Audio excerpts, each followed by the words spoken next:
Krishna walking through the city of Mathura,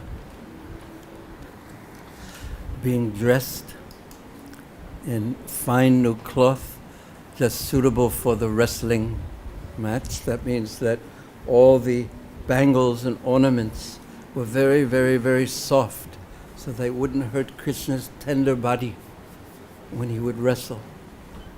And then Krishna received a wonderful garland from Sudama, and then he needed decorations, as we call them, gopi dats, yes?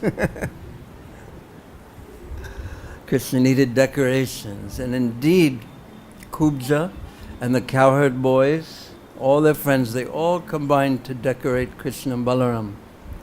And just like when you decorate the deities, you take these fingers, you take a little brush or some kind of a stick, and then you place your hand like this, just to make your fingers very steady, and then very, very carefully the decorations are done. So in this way, Krishna, Kubja even, was decorating Krishna like this, putting very, very fine decorations on his cheek, making little markings of different colors on his cheeks. This is what the cowherd boys would do. But they wouldn't call it gopi dats when they're decorating Krishna. They would take the minerals, different colored minerals from Giriraj Govardhan, and they would just decorate very carefully Krishna's face, and also Krishna's arms, and Krishna's chest. Very, very carefully they would decorate him and make him, his transcendental, fully spiritual body, even more beautiful. When Krishna would leave with the cowherd boys, each of them would like to decorate Krishna. And naturally, when there's a pujari who's decorating Krishna, the deities, they tend to like the way that they decorate the most. So each boy would be decorating Krishna in such a careful way, thinking, my decoration of Krishna is the best. And look, Krishna expanded himself, so each boy thought that they were the only one who was decorating Krishna. And this way Krishna can reciprocate with everyone and give everyone the sweet taste of serving him. So Kubja and the cowherd boys, they decorated Krishna very wonderfully. And then we'll read from the Krishna book and then more from the Srimad Bhagavatam. So Kubja replied to Krishna, this is going back a little earlier, my dear Shyamasundar, dear beautiful dark boy. Because Krishna had asked, who are you? And she had replied, I am a servant. And what she really meant, our acharyas say, is I am your servant. But then she added, to cover that meaning, I am a servant of Kamsa. And he is pleased with me because I offer him these very, very fine anulep, these very, very fine ointments, sandalwood oil, paste. So, you may know that I'm engaged as a maidservant of Kamsa. I am supplying him pulp of sandalwood each day. And the king is very pleased with me for supplying this nice thing. And Krishna had previously said, what are you going to do with this fine ointment? Who is the best person who is worthy of this fine sandalwood? And Krishna was saying that Balaram and I are the perfect persons for you to offer this to. And very different, completely different from the washerman, who when Krishna said that these clothes are meant for me, these fine cloths are meant for me, and he refused to give them to Krishna. He could not surrender. He was angry, he was proud, and our acharyas say that he was wicked. Wicked? No, that means crooked. This is much worse than crooked. Wicked, evil-hearted. His heart was evil, very bad-hearted. So he refused to give what he had to Krishna, even though Krishna promised him, very quickly I will give you a wonderful reward. And still he refused to give what he had to Krishna. And we were speaking yesterday about, this is more or less the challenge of every devotee. Whatever we have, whatever ability Krishna has given us, in the Bhagavad-Gita Krishna says, I am the ability of man. Whatever Krishna has given us, like the offering of Ganga Jal to the Ganga, whatever Krishna has given us, we should offer to him with devotion. And never become proud. Never become proud, which is very, very difficult in this world, especially if you are very expert at something. Someone will praise you. Most of the people will say, oh, how wonderful you do this, how wonderful you speak, how wonderful you do that. We are wonderful. And there is a tendency for the conditioned soul, a strong tendency to want to say, yes, I am wonderful. Finally, people are recognizing how wonderful I actually am. But the devotee inside never accepts this type of praise. Even though he may say yes, but in his mind, he's giving that praise to Krishna, Guru Krishna and Vaishnavas. It is very dangerous to do otherwise, actually. Did you hear that? What did I say? Yes. And it's dangerous to become proud, actually. You know why? Do you know why? Because Krishna has given us the gifts, and then if he wants, if we become proud, he will go like this and take it away, because he is pakachor. He knows how to steal anything and everything. So he will take that away, and then suddenly we can't do that thing that we could do before, that we were very proud of, that we're thinking, I'm so wonderful for doing this, thinking this is me. And Krishna takes it away, and we can't do anything.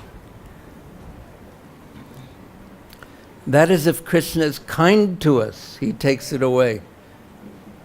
If he's not kind to us, then he lets us become proud and give us the fame and adoration or whatever we want, but he doesn't give himself to us. Yasyaham anugrahami, Krishna explains in the 88th chapter of the 10th canto, that if I'm very kind to a devotee, I take away from him everything that he depends on other than me.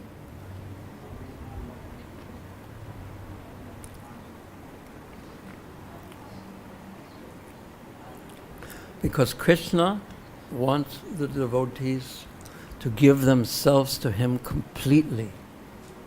Completely, I am yours. I am yours. And by that type of sharanagati, that type of surrender, Krishna actually becomes purchased. So in any case, the washerman couldn't surrender what he had. What did the washerman have? Clothing, but very, very fine, opulent. He wouldn't give it to Krishna even though Krishna asked for it. But Kubja, immediately, even though it was meant for Kamsa, he said, there is no person better than you. for me to give this to. And she personally decorated Krishna and Balaram. So,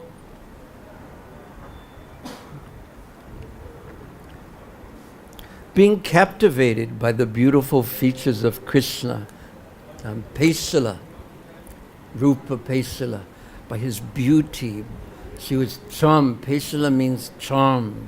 She was enchanted, captivated by his beauty, by his smiling, by his words. And glancing, the hunchback woman began to smear all the pulp of sandalwood over their bodies with great satisfaction and devotion. The two transcendental brothers, Krishna and Balaram, were naturally beautiful and had beautiful complexions. And they were already nicely dressed in colorful garments. The upper portions of their body were already very attractive. And when the hunchback woman smeared their bodies with sandalwood pulp, they looked even more beautiful. So it's, our acharyas describe that she had two different colors of ointments. Two different colors. One was yellow color, a light color, and the other was dark color. So she gave the dark color to Balaram. So that made him look as if he had a dark complexion. And she gave the yellowy color, the whitish color, to Krishna, and Krishna's complexion looked whitish.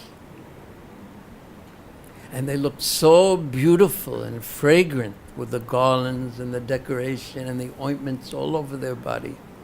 So Krishna was very pleased with her service.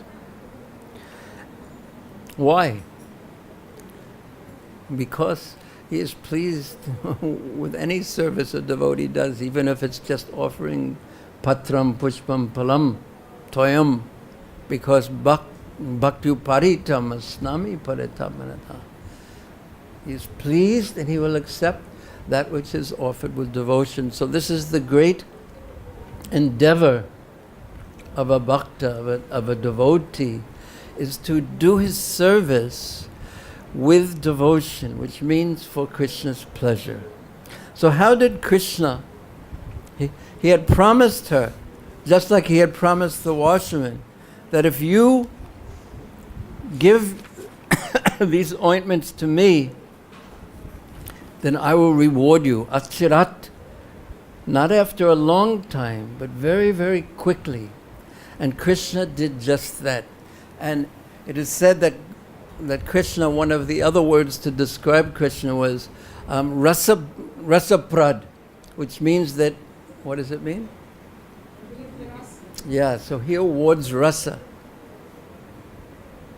to people. He benedicts people with relationship with him in different tastes and flavors and mellows. So he benedicted the cowherd boys, we will hear, with hasyaras. They were always laughing. And Kubja, he gave her madhuryaras. And to the people in general, remember there were people watching this, he's going to give them astonishment. Astonishment means adbhuta. They'll see Krishna's power. So what Krishna does with Kubja,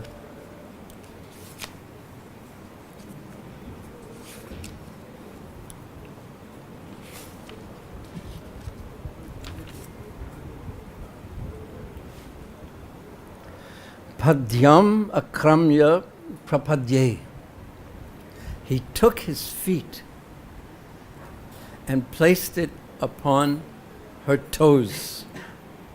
And then dvi anguli uttanapanina, with two fingers on the right hand, our acharyas explain, he put his fingers right upraised like this. He put his fingers under her chin with his right hand, and then so he had his feet on her toes, because she was a hunchback. He had her feet on her toes. He had two fingers on her chin.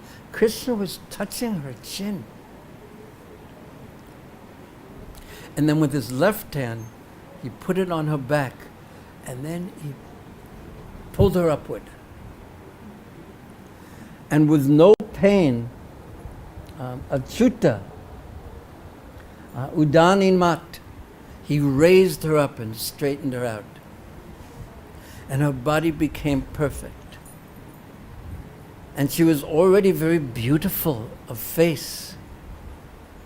And the rest of her body became beautiful also. Now, Srila Sukadev Goswami described, and everyone was watching this, and they saw this happen. This hunchback woman was transformed by Krishna's touch into someone so beautiful. So, immediately, just by Mukunda's touch, Trivakra, means she was curved in 3 places, was suddenly transformed into an exquisitely beautiful woman with straight, evenly proportioned limbs and large hips and breasts. And now how is she going to react? Everyone else was astonished that Krishna had done this. But Krishna had touched her. And she was endowed with beauty, character, and generosity. And Trivakra began to feel lusty desires for Lord Keshava. So this is actually described, the attraction that she felt for Krishna was not like the Braja Gopikas. The Braja Gopikas were only concerned with Krishna's pleasure. Krishnendriya Priti. It was prema, not kamendriya Priti, not their own sensual happiness. But she was not on that level. But she will become on that level later. But she is not on that level now. So immediately, because this most beautiful boy was standing in front of her and showing her affection. He even called her, "Oh, girl with the beautiful eyebrows." He charmed her completely. So she did something in front of all the people, in front of all the cowherd boys, and in front of even Dauji, Lord Balaram. She grabbed his uttariya and started pulling on it. And she began to speak to him and said, "Ehi Vira, oh Vira." What does Vira mean? Oh hero, oh great hero, Griham Yamo, you please come to my house. This was in front of Balaram and all the boys. This pastime is taking place. The cowherd boys were also watching this, and Sakyaras and Madhurya-ras, they don't go together very well. And also, it's called Rasa-basa. And Natvam Tyakvam Ihotsahe. That she said, "I cannot leave you. I cannot leave you." And this actually is the condition of every soul who actually comes in contact with Krishna. Has to get charmed, has to become enchanted, because Krishna is all attractive. So she said, "Come, O hero, let us go to my home, come to my house. I cannot bear to leave you here. O best of males, please take pity on me, since you have agitated my mind." And Krishna, according to Vishwanath Chakravarti Thakur, he says, what do you want to happen? You want us to come here. In the purport it explains. Vishwanath Chakravarti Thakur supplies the following conversation. It is for the purpose of dining that you're inviting me to your house? You want to give me some food or something? And Trivakra says, "I cannot leave you here." And Krishna said, "But people here on the King's Road will misunderstand what you're saying. And they will laugh. Therefore, don't speak like this." And she's pulling on his cloth this time. And she says then, "But I can't help but be agitated. You made the mistake of touching me, being touched by Krishna's transcendental body. So she said, "It is not my fault."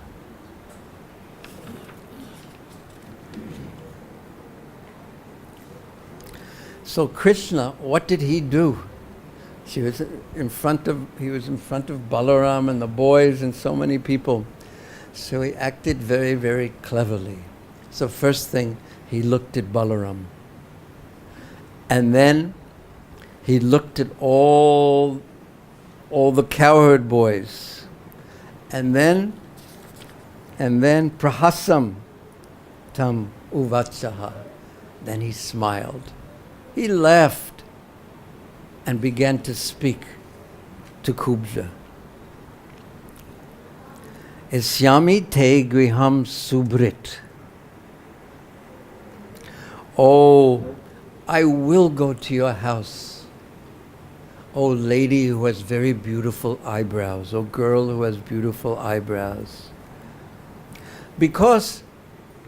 So first thing he does is encourage her.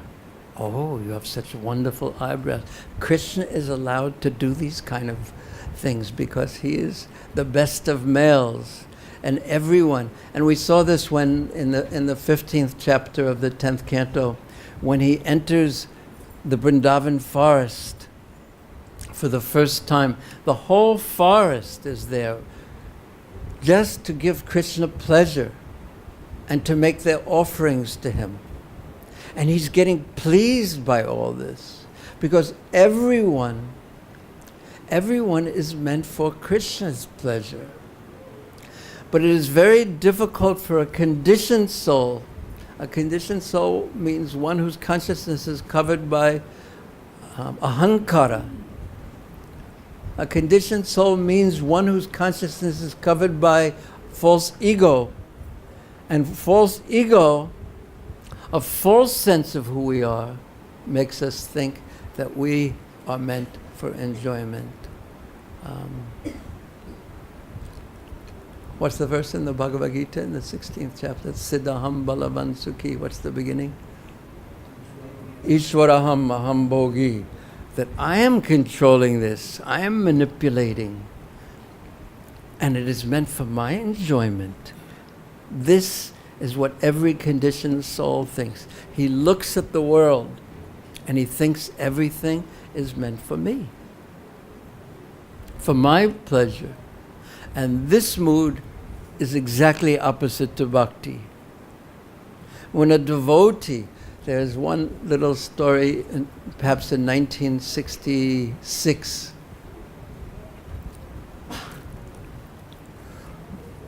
two little stories actually. One time, the devotees in New York brought Prabhupada to see these big buildings of religious organizations that had printing presses. And Prabhupada was looking at them very, we should have something like that. And at another time, so he could look at buildings, he could look at anything and see how it could be used in Krishna's service, not for his own pleasure. And one time in New York, there was one very, so many hippies would come and have kirtan. And one of them, he used to play the inside part of a piano with no keys or anything like that, like a harmonium, but with strings. So he just had the strings part and he would beat that during the kirtans. And then he had hired one of the most famous music halls in New York City called Carnegie Hall to have a recital, a music recital. And he invited Prabhupada to come.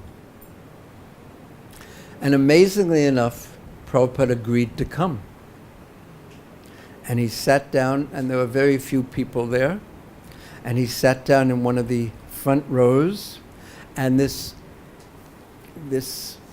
person, he opened up the piano, and he took out like a hammer and started beating the strings in a very funny way. And Prabhupada stayed for the whole first half. And then he thanked him, and then he left. And then the devotees asked Prabhupada, "Prabhupada, why did you come?" Why did you go to this hall to have to sit through this peculiar type of music? Why did you go? And Prabhupada answered, I was looking at this hall to see if it would be a suitable place for a temple. He had that vision, and he was so ambitious in Hindi. He was so ambitious that the whole world he saw how it could be used in Krishna service. The whole world. It was a different kind. This is Vairagya Vidya, Nila Bhakti-yoga. Different kinds. Yukta Vairagya, Uchite. This is a different kind of Vairagya. Nothing for me, but everything for Krishna. Everything for Krishna. Everything for Krishna. Everything should be used for Krishna. The whole world is Krishna's energy. Bina prakritamastadam. Everything should be used for Krishna. So, Krishna is the enjoyer of everything.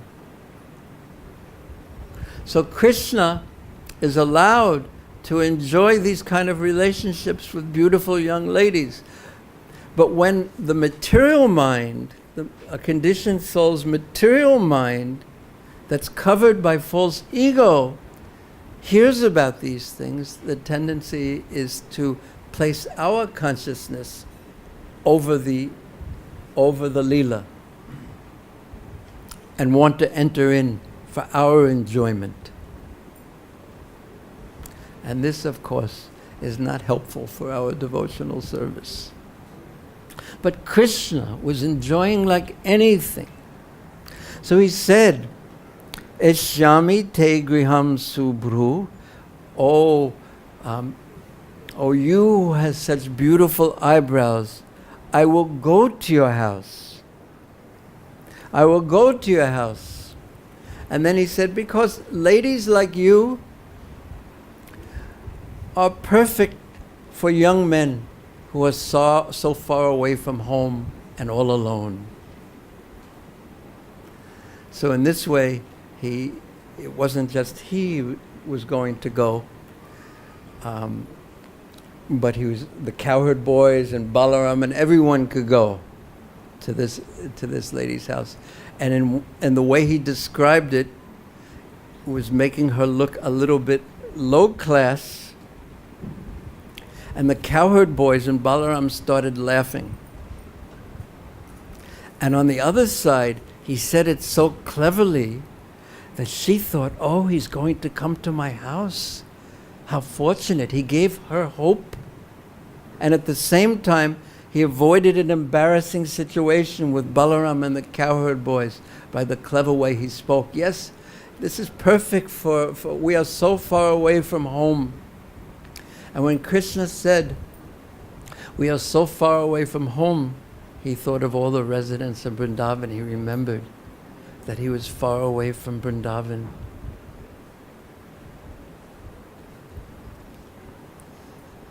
But he said, I will certainly go to your home. But he told her the same thing she told Akrura. He told Rikura that I will go, but first I have to fulfill my purposes. With Akrura, he said, I have to kill this Kamsa. But with Kubji, he said, I have to fulfill my purposes. So the cowherd boys thought, and Balaram thought, he's so clever. He's just avoided her completely. He said, Kal, I'm coming. I'm just now coming. Well, actually, he was just now going. And for her, he gave her great hope that he would come. And later on, in the 48th chapter, and it's quite amazing how clever Krishna is. In the 48th chapter of the 10th canto, Krishna actually goes to visit Kubja at her house because he had promised. So he actually goes to visit her, but he didn't take Balaram with him, but he took his very intimate friend Uddhav. But right before that, right before that, in the 47th chapter, is when Uddhava goes to Vrindavan and he delivers the message of Krishna to the residents of Vrindavan and especially to the Braja Gopis. And then he comes back and tells Krishna how the residents of Vrindavan, they are dying for his association. Literally, they're dying. The trees are without any leaves. There is no happiness in Vrindavan. The residents of Vrindavan aren't eating, and the gopis are going mad in separation from you. So he comes back with this report. And Krishna was so touched. He was so moved to hear this. But then, and this is described also in the beginning of the 48th chapter, but then immediately he goes to visit Kubja. The very next thing he does is goes to visit Kubja. He's so clever. And there is never any fault in anything that Krishna does. And this is the vision of a devotee. That everything that Krishna does is on such a high platform of spiritual love, of spiritual consciousness. The Supreme Lord, he defines, he is Param Satyam. And the Bhagavatam is Param Satyam Dhimahi. It is meant to give us a complete meditation on this Supreme Personality of Godhead, who is all good, Satyam. Everything he does is perfect and good. And everything he does generates sweetness, in fact. So Krishna did that. He actually goes and visits Kubja in the 48th chapter, just after Uddhava returns from Vrindavan to Mathura, and he delivers the message, or he gives Krishna a full report. He goes there. So it's very, in one sense, it's very easy to philosophically understand this point, that everything Krishna does is all good. But when something happens to me that I don't like, or there's some difficulty, or something, my life suddenly gets turned upside down, then suddenly it becomes very difficult to just apply the philosophy on our own consciousness. It takes devotion. It takes deep devotion. Tatayanu kampam susamiksamano bhunjane bhapma kripavabakam vidvad vivapurvam vidhanam namaste. If one, when in difficult times, trusting that Krishna is always kind, that Krishna is always kind to us, if we can fully trust that in every circumstance, then jivatayo mukti pade sa dayabak. Then we inherit the kingdom of God. In fact, a person in that consciousness, seeing Krishna and everything that happens to him, is already in the spiritual world because he has spiritual consciousness. He is living in the mercy of Krishna.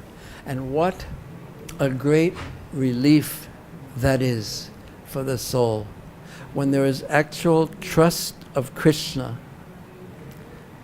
that despite my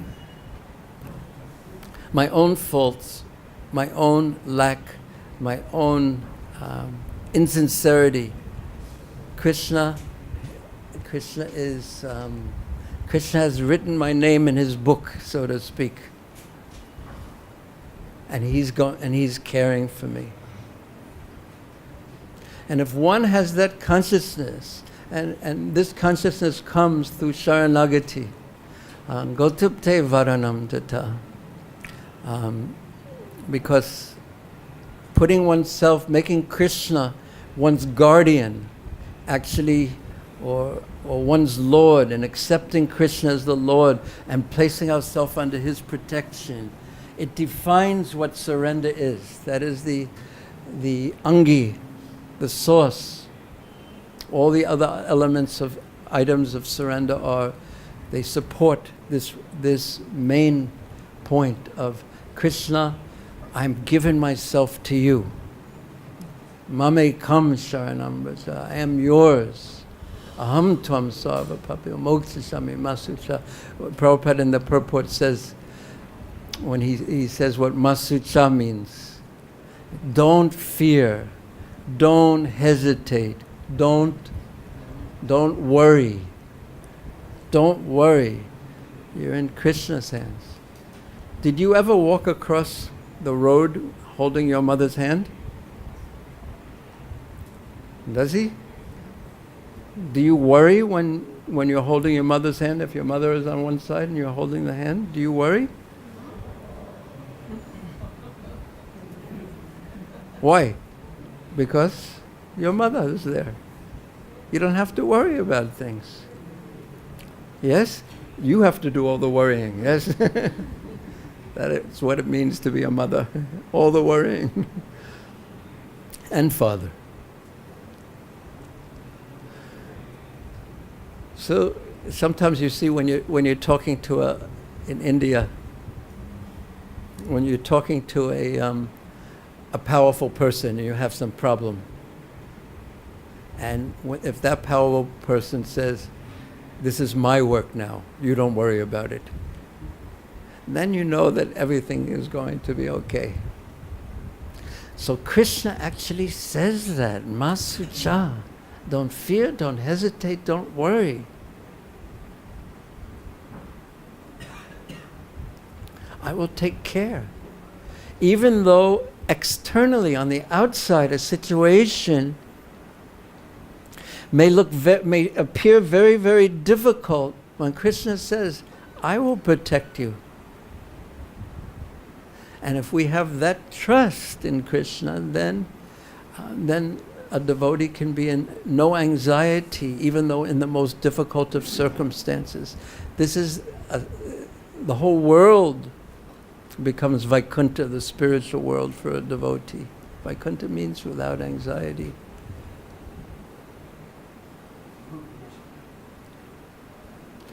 So that which gives one the ability to actually trust Krishna in that way, and this is what Srila Jiva Goswami describes as Gotirpte Varanam Tata. If one gives oneself to Krishna, then one naturally, if one places oneself under Krishna, surrenders to him in service, Hare Krishna, then that naturally gives birth to the consciousness that I am Krishna's and under Krishna's protection.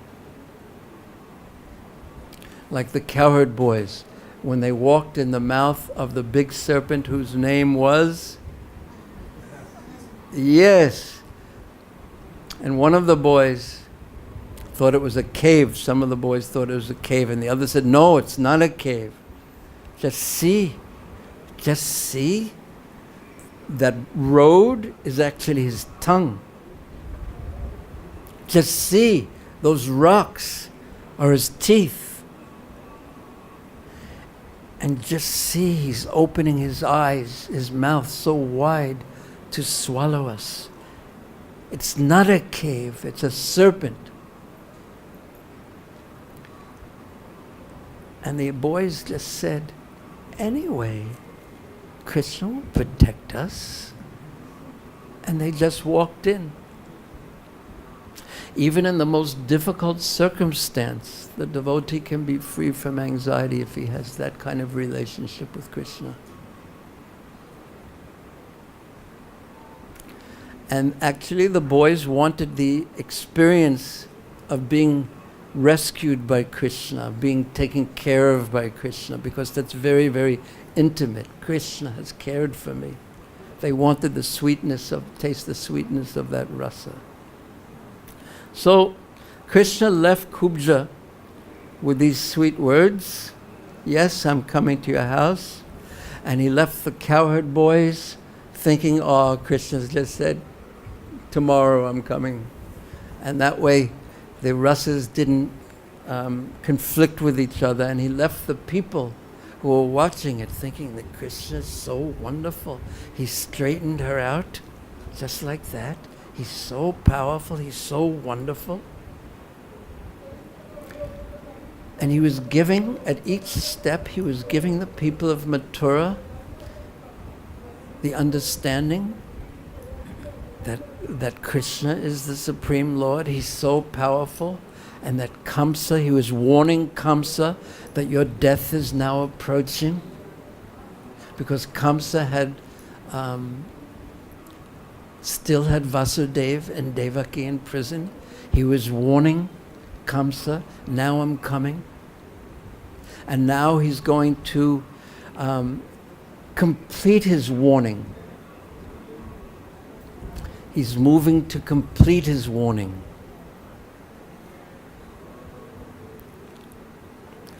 I find it, Dhamma Mabu, if Prabhupada's chanting japa, I naturally don't feel like speaking because it's somewhat disrespectful.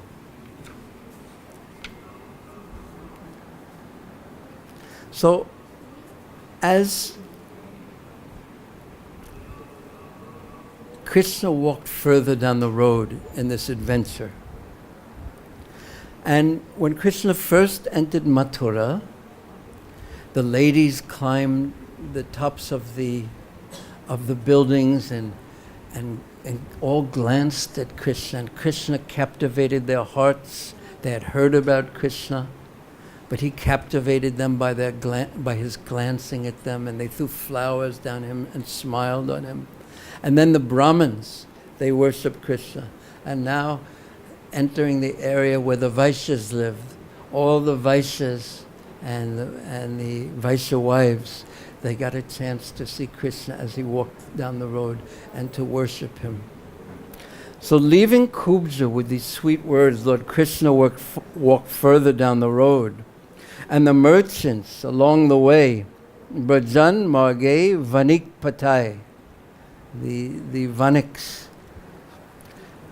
So the merchants along the way, they worship Krishna and his elder brother by presenting them with various respectful offerings, including pan, garlands, and fragrant substances. And the sight of Krishna aroused Cupid in the hearts of the city women. Thus agitated, they forgot themselves. Srila Vishwanath Chakravarti Thakur says, when they saw Krishna, their hearts were so captivated by him that they could not remember who they were. They could not remember what they were doing, and they could not remember where they were either. They were completely overwhelmed by Krishna, the all-attractive. And this is what Krishna is like. Vishwanath Chakravarti Thakur explains this towards the end of his Madhurya Kadambini. When the devotee, he explains stage by stage what a devotee's consciousness is like as he advances. And then at some point, when he's so attracted to Krishna and chanting with such love, then but he's not in Krishna's presence. At some point he actually sees Krishna. Krishna gives him Sakshat Darshan. He actually allows his devotee to see him, but just for a short time. Krishna actually appears before his devotee to increase his love for him. And Krishna actually did this for Narada Muni also. When Narada Muni was meditating, Krishna appeared right before him, and then he vanished. Just imagine seeing Krishna, who is all attractive and all beautiful, unlimitedly beautiful, but just for a moment. Like if someone said to you, you're wanting to become very wealthy. I want to be a crorepati. I want to be a billionaire. I want, and this is the greatest, the only desire in your life. I want to, and then suddenly you become a billionaire, but for 1 minute. And then the money vanishes. And then what are you going to be thinking about continuously for the rest of your life, practically speaking? How can I get that back? How can I get that back? So Krishna did that to Narada Muni. He appeared before him. Namam drastami bharati. But this is the last time I'm going to, you're going to see me in this life. Because kashayanam dadarshaham kuyogana, you're not yet mature enough to see me. So so Narada Muni from that moment on just chanted and chanted and chanted and chanted and chanted. Wherever he wandered, wherever his life took him, from the cities, the villages, anywhere, he just could not leave that thought of Krishna who had come to his consciousness and then disappeared. And by that process of continuous chanting, his desire and being with Krishna in that way, his heart was purified. He was ready. He went to becoming from immature to mature.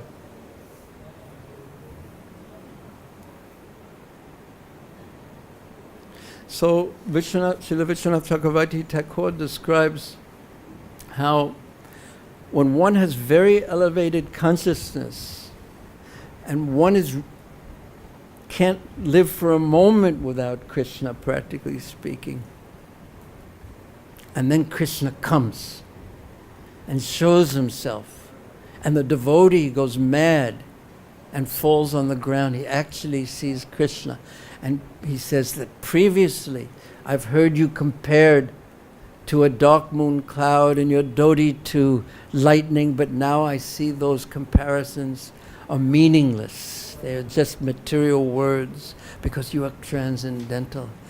And he falls to the ground crying, and then Krishna, what do you think he does? That's what he did to who? Yes, but he doesn't do it to this kind of a devotee. He does more what he did to Narada Muni. Disappears. Yes. And then the devotee, after wanting nothing else but Krishna, and then seeing Krishna, and then Krishna disappears, he goes mad. And then Krishna comes and disappears. Comes, disappears. He's crying, he's laughing, crying, rolling on the ground. Here it says that these ladies, they became agitated, they forgot themselves, their clothes, braids, and bangles became disheveled, loosened, and they stood still, stunned, like figures in a painting. So Vishwanath Chakravarti Thakur said, their clothes became disheveled because they were rolling on the ground after seeing Krishna. So their absorption in Krishna, in the case of these ladies, in the case of Narada Muni, in the case of the devotee that Srila Vishwanath Chakravarti Thakur describes, because of the intensity of their love, their absorption was complete. There was no room for anything else in their consciousness, only Krishna, Krishna, Krishna, Krishna. This was the example that Sri Chaitanya Mahaprabhu also set.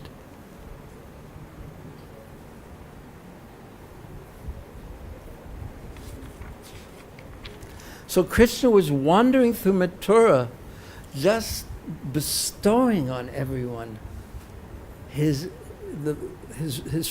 beautiful form, and giving them the vision of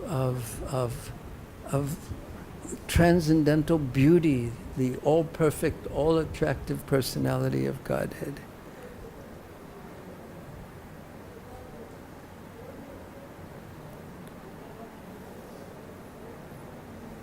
And then Krishna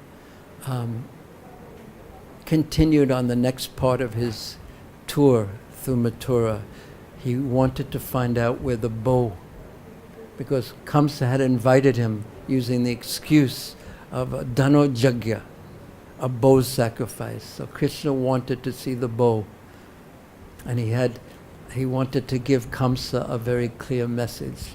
And Krishna willing, on next Wednesday we shall hear about that. Srimad Bhagavatam ki jai. Sri Krishna's wandering through Mathura ki jai. Srila Prabhupada ki jai. Srila Prabhupada's house ki jai. Srila Prabhupada Bhaktivinoda ki jai. Nitai Gaur Premanande Hare Hare.